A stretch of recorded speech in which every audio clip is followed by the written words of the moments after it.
Hello guys, this is Vandana Bisht and welcome to my channel maths Adda. So guys, आज हम करेंगे class 10th NCERT maths का chapter 3 की exercise 3.5 का क्वेश्चन नंबर 1 एंड साथ ही साथ जानेंगे क्रॉस मल्टीप्लिकेशन मेथड क्या होता है एंड इसको किस तरीके से हम यूज़ कर सकते हैं। So guys, let's get started. So guys, first part कुछ इस तरीके से है। अब हमें ये पता है a1/a2 is not equal to b1/b2 अगर हो तो यूनिक सोल्यूशन होता है। a1/a2 का मतलब है x का कोफिशिएंट, ठीक है। x का कोफिशिएंट यहाँ पे क्या है, a1 एंड इस वाली लाइन का जो x का कोफिशिएंट है ये है a2। Similarly b1 b2 c1 c2। तो अब ये कंडीशन होती है a1/a2 is equal to b1/b2 is not equal to c1/c2 का मतलब है नो सोल्यूशन। लाइंस हमारी पैरेलल होंगी, दोनों में कोई सोल्यूशन कॉमन नहीं है। और लास्ट कंडीशन होती है a1/a2 is equal to b1/b2 is equal to c1/c2, that is infinite many solutions, यानी लाइंस जो है एक के ऊपर एक होंगी। अब हमें चेक करना है कि ये जो लाइन है कौन सी वाली लाइन है। अगर ये सोल्यूशन गिविंग लाइन है तो हम क्रॉस मल्टीप्लिकेशन मेथड से इसको फाइंड आउट करेंगे, ठीक है। क्वेश्चन में कह रहा है कि सबसे पहले फाइंड आउट कीजिए इनमें से कौन सी लाइन है। अगर यूनिक सोल्यूशन वाली लाइन है तो उसके जो सोल्यूशन है यानी x और y की जो वैल्यू है वो आप फाइंड आउट कीजिए क्रॉस मल्टीप्लिकेशन मेथड से। तो अब हम देखेंगे, तो इसका a1/a2 का रेशियो हो गया 1/3 इज़ इक्वल टू b1/b2 का भी हो गया 1/3, क्योंकि -3/-9 ये कट के हो जाएगा 1/3 इज़ इक्वल टू -3/-2, यानी माइनस से माइनस कैंसिल, तो ये हो जाएगा 3/2 और ये इक्वल नहीं है, नॉट इक्वल टू। तो कुछ इस तरीके से है हमारी line a1/a2 is equal to b1/b2 is not equal to c1/c2। तो ये वाली लाइन है नो सॉल्यूशंस वाली। इस केस में हमारी लाइंस जो है पैरेलल होंगी। सो गाइज, हम नेक्स्ट पार्ट देखते हैं। इसका कोई सोल्यूशन नहीं है तो हम फाइंड आउट भी नहीं कर सकते, तो सेकेंड पार्ट देखते हैं। नेक्स्ट इक्वेशन कुछ इस तरीके से है। सबसे पहले इसको जनरल फॉर्म में लिख लेंगे, तो ये हो जाएगा 2x + y - 5 is equal to 0 and ये हो जाएगा 3x + 2y - 8 is equal to 0। 8 इस तरफ आ जाएगा, ठीक है।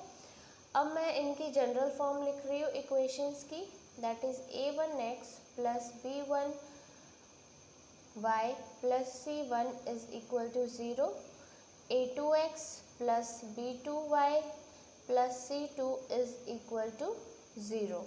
अब सबसे पहले चेक कर लेंगे किस तरीके की इक्वेशंस हैं। ये जो लाइन है वो किस तरीके की है।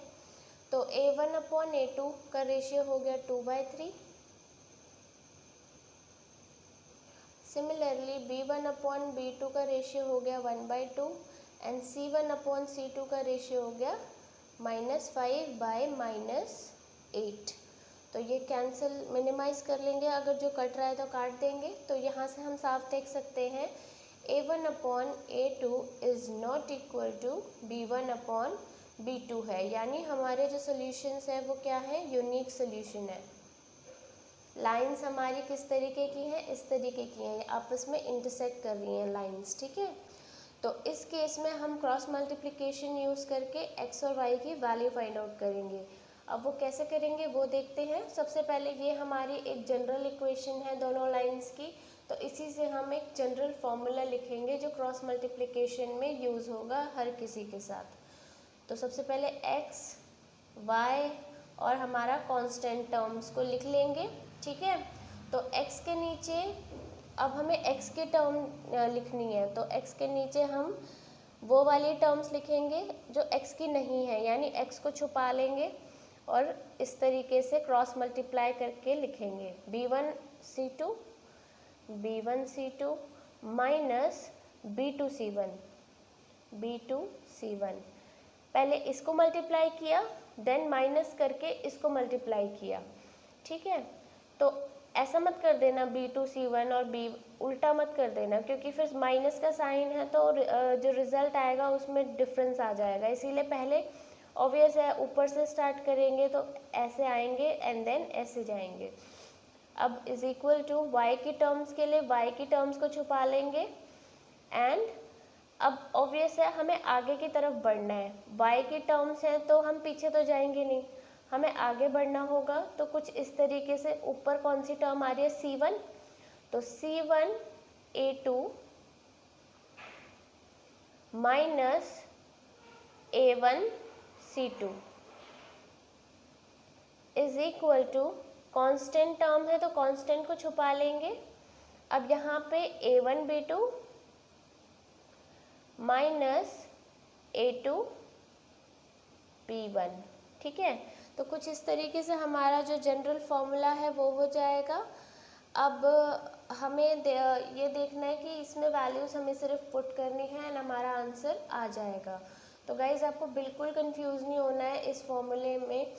मतलब कुछ इस तरीके से कि जब x है तो x की टर्म्स छुपा के बाकी टर्म्स लिखनी है, y है तो y की टर्म्स छुपा के लिखनी है, कांस्टेंट है तो कांस्टेंट को छुपा के लिखना है। अब हमें A1 A2 B1 B2 C1 C2 सब पता है, तो अब हम क्या करेंगे, x के नीचे वैल्यूज़ पुट करेंगे। B1 की वैल्यू है 1 एंड C2 की वैल्यू है -8, ठीक है। तो गाइज ये माइनस कट गया है, इसका मतलब ये नहीं कि ये माइनस नहीं लिखना है, ये माइनस लिखना है क्योंकि हमें C2 की वैल्यू चाहिए। C2 की वैल्यू तो -8 है ना, तो हम C2 को -8 लेंगे। माइनस B2 की वैल्यू है 2 और C1 की वैल्यू है -5 is equal to y upon में C1 की वैल्यू है -5 into A1 C1 A2, C1 की है -5 A2 की है 3 माइनस A1 की वैल्यू है 2 और C2 की वैल्यू है 8 इज इक्वल टू यहाँ पे 1 अपॉन में A1 की वैल्यू है 2 एंड B2 की वैल्यू है 2 माइनस A2 की वैल्यू है 3 एंड B1 की वैल्यू है 1।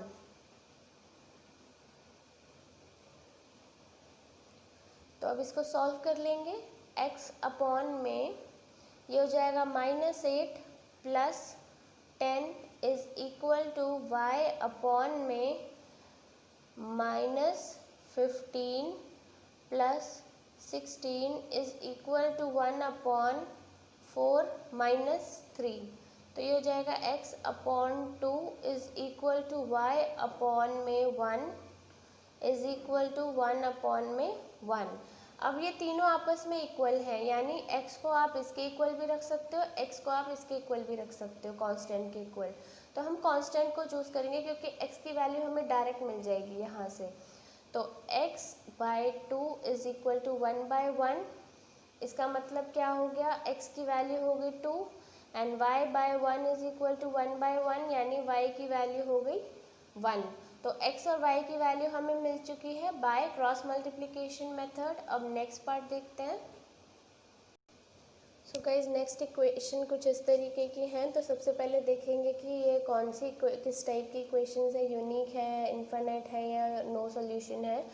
तो सबसे पहले इनके A1 upon A2 is equal to 3/6, B1 upon B2 is equal to -5/-10, C1 upon C2 is equal to 20/40। अब मिनिमाइज कर लेंगे 1/2, 1/2, 1/2। तो इस केस में A1 upon A2 is equal to B1 upon B2 is equal to C1 upon C2 है, क्योंकि सारे आपस में इक्वल हैं। तो इस केस में हो जाएगा इनफाइनाइट मैनी सॉल्यूशंस। तो लाइंस आपस में कोइंसाइडिंग हो जाएंगी, ठीक है। तो अब नेक्स्ट पार्ट देखते हैं। इसमें भी हम लोग क्रॉस मल्टीप्लिकेशन मेथड को यूज़ नहीं कर सकते हैं, क्योंकि वो यूज़ होगा सिर्फ यूनिक सॉल्यूशंस में जिसमें x और y की एक ही वैल्यू होगी, then only we can use cross multiplication method. But in this case we have coincident lines. So let's move on to next part. So guys next equation कुछ इस तरीके की है. तो इसके रेशियोज लिख लेंगे. a1/a2 is equal to 1/3, b1/b2 is equal to -3 by -3 that is 1/1, c1/c2 is equal to -7 by -15 यानी 7/15. तो साफ आप देख सकते हो a1/a2 is not equal to b1/b2 है, a1/a2 is not equal to b1/b2 है, यानी यूनिक सोल्यूशन है और लाइन हमारी इंटरसेक्टिंग है कुछ इस तरीके से. तो अब हम क्रॉस मल्टीप्लिकेशन मेथड यूज़ कर सकते हैं. तो हमारा जो फॉर्मूला होता है वो कुछ इस तरीके. सबसे पहले जनरल फॉर्म लिख लेंगे. a1x plus b1y plus c1 is equal to 0, a2x plus b2y plus c2 is equal to 0.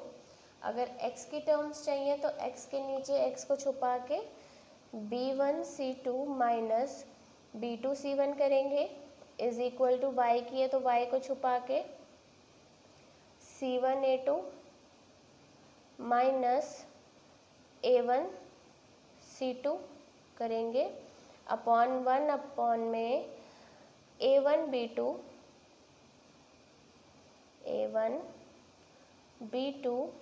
Minus a2b1 करेंगे कुछ इस तरीके से. ठीक है. अब हमें फॉर्मूला पता है. अब डायरेक्ट वैल्यूज़ को पुट करेंगे तो ये कुछ इस तरीके से हो जाएगा. x अपॉन में b1 की वैल्यू है हमारी -3 इंटू c2 -15 माइनस b2 की वैल्यू है -3 into c1 that is -7 is equal to y upon में c1 की वैल्यू है -7 इंटू a2 की वैल्यू है 3 माइनस a1 है 1 इंटू c2 है हमारा -15 इज इक्वल टू 1 अपॉन में a1 की वैल्यू है 1 एंड b2 की वैल्यू है -3 माइनस a2 की वैल्यू है 3 एंड b1 की वैल्यू है -3. तो अब इसको सॉल्व कर लेंगे तो ये हो जाएगा x अपॉन में 45 minus 21 is equal to y upon में -21 plus 15 is equal to 1 upon -3 plus 9. तो ये हो जाएगा x अपॉन में 24 is equal to minus y upon 6 is equal to 1/6. Now x को इक्वल रखेंगे कांस्टेंट के तो x by 24 is equal to 1/6, 6 4 and x is equal to 4. Similarly y को इक्वल रखेंगे y/6 को 1/6 के कैंसिल, y की वैल्यू आ गई -1. So guys, this is all about this video. If you liked it, then do like, share and subscribe to my channel. Thanks for watching. Bye bye.